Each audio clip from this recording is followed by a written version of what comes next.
Air of Paris, 50 cubic centimeters, in a specially made glass phial.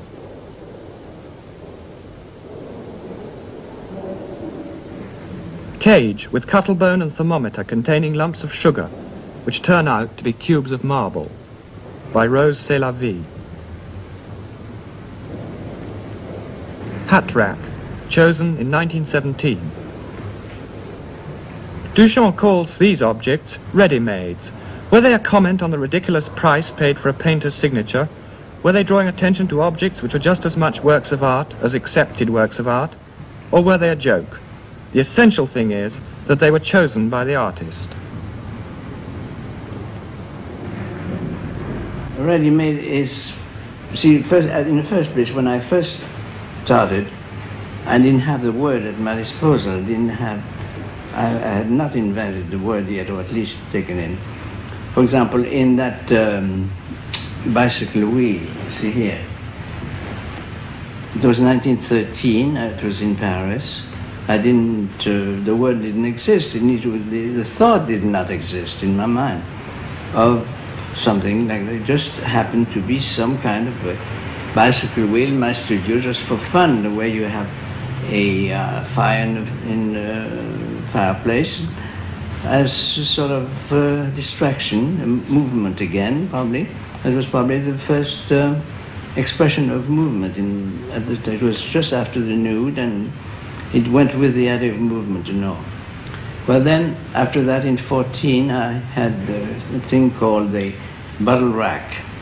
It was a dryer for bottles, you know, made of iron, manufactured.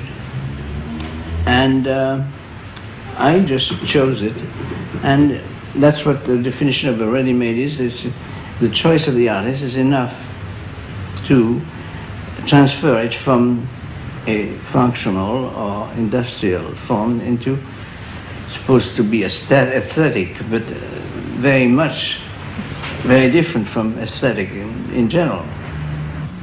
The Independence incident, when I sent that urinal to be shown, is one incident.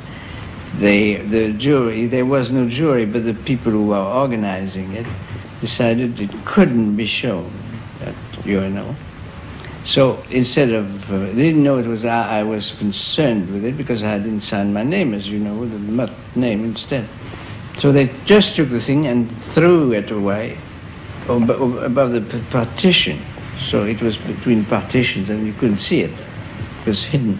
In fact, we didn't know where it was for the whole length of the show. It only at the end that we found it behind the partition and we recuperated it. And what about the Gioconda? Gioconda was another thing that I made here in Paris in 1919 before going back to America. And, well, it was one of these gestures because I added an inscription, which was another ready-made, but its own kind.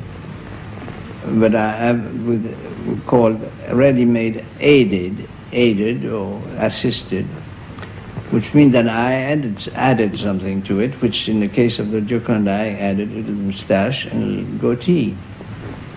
And also wrote underneath something very risky.